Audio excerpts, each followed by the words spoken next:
Hey leaders, hope you've had a great week so far.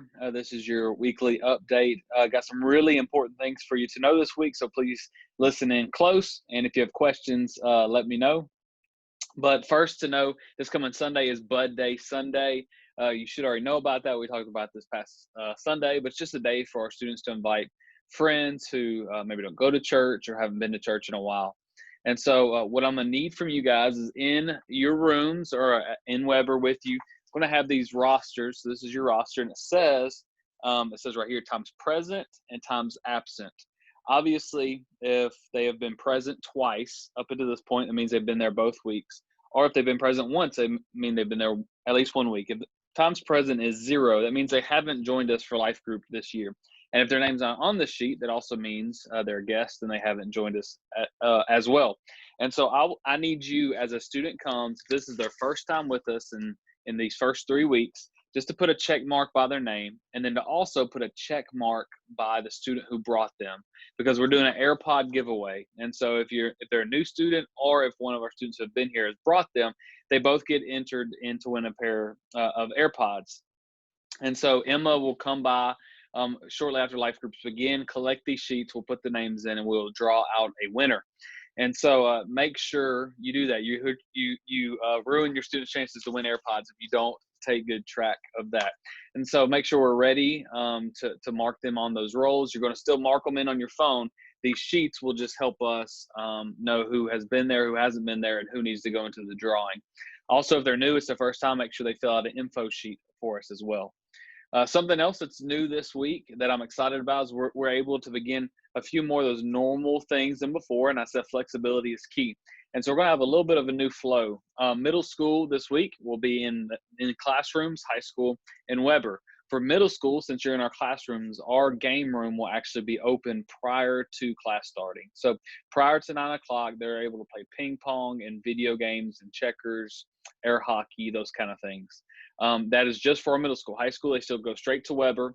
And what we're going to have is some breakfast in there for them, some individually wrapped breakfast. Our students can take off, pull down their mask as they eat their breakfast. Once they're done with breakfast, they need to put the mask back on. Middle school, you will have breakfast items in your classroom. Okay, so once I call them to go in their room at 9 o'clock, we're shutting down the game room at that point. They go in the room, then you can give them their breakfast. And I would say from like 9 to 9:10, just catch up, take roll, give them their breakfast, those kind of things. And so breakfast doesn't need to happen in the game room. It's going to happen in the classroom. So we added breakfast this week. We're adding some games. So getting back to a little bit of normal. If you have questions on that for your group, let us know. The third thing I want to tell you is we're going to be drawing for those AirPods. Who wins those AirPods on Sunday? So the way we're going to do that, obviously, high school's with me already in Weber when I'm doing the drawing, so they're good. And we're going to live stream that to the TVs in the classrooms. And you may be like, "That's over my head. I don't know what to do." It's just on YouTube, and so you'll go to the YouTube app on your TV. We already have you subscribed to the First West Students channel. We'll just send you a few. It's just 3 steps to get to the video. You'll click on it, and you can watch what's happening in Weber in your classrooms.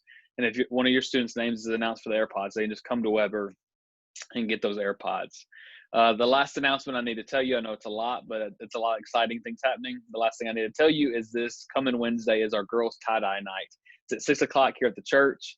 They need to bring a shirt or a sweatshirt with them to tie-dye. We'll have a few extras just in case, but they can bring that with them. That would be awesome. It's going to be at 6 o'clock at the church. All of our girl life groups, make sure to announce that. We want them to be involved next Wednesday night.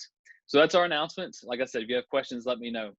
Just a few observations. I'm really excited about this week's lesson in Redeem the Screen. It's our last week. The first week really focused on conform and transform.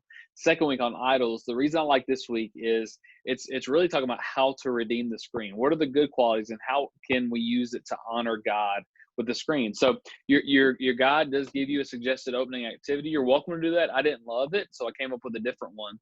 And what I'm going to do is I'm going to bring some items of trash up on stage, probably 2 different ones, and have a few students come up, and I'm going to tell them to build something out of that trash.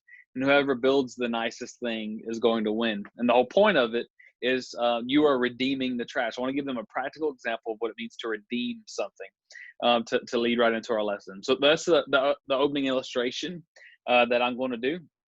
And then I'm gonna kind of roll into 3 points. This is the 3 points that Kyle said in the video, of how we can redeem the screen. The first is don't think you're better than you are. Number two is do not think that you know everything.